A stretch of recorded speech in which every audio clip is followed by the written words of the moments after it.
Sejarah singkat Kesultanan Bima. Kesultanan Bima adalah salah satu kerajaan Islam di Nusantara yang berdiri di Pulau Sumbawa, Nusa Tenggara Barat.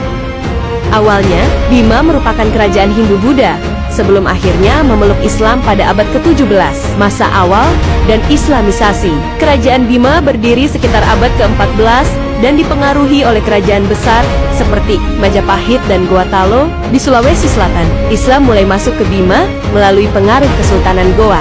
Pada tahun 1640, Raja Bima ke-7, Lakai, memeluk Islam dan bergelar Sultan Abdul Qahir, menjadikan Bima sebagai Kesultanan Islam. Masa kejayaan Kesultanan Bima mencapai puncak kejayaan pada abad ke-17 hingga 18, terutama di bawah pemerintahan Sultan Abdul Hamid. Kesultanan ini dikenal sebagai pusat perdagangan, terutama dalam hasil bumi seperti beras, rempah-rempah, dan kayu cendana. Hubungan dagang dengan Kesultanan Makassar, VOC Belanda, serta kerajaan-kerajaan lain di Nusantara semakin memperkuat posisi Bima. Pengaruh VOC dan kolonialisme. Pada abad ke-19, Belanda mulai memperkuat pengaruhnya di Bima.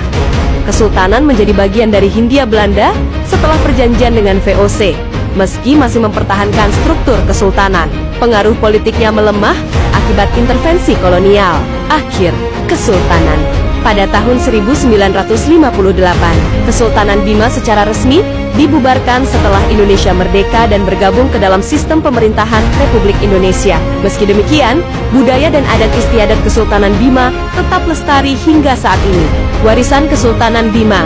Hingga kini, peninggalan Kesultanan Bima masih dapat ditemukan, seperti Istana Kesultanan Bima Asimbojo yang kini menjadi museum, serta berbagai adat dan tradisi yang masih dijaga oleh masyarakat Bima. Kesultanan Bima adalah salah satu bagian penting dari sejarah Islam dan budaya di Nusantara, yang tetap dikenang dalam sejarah Indonesia.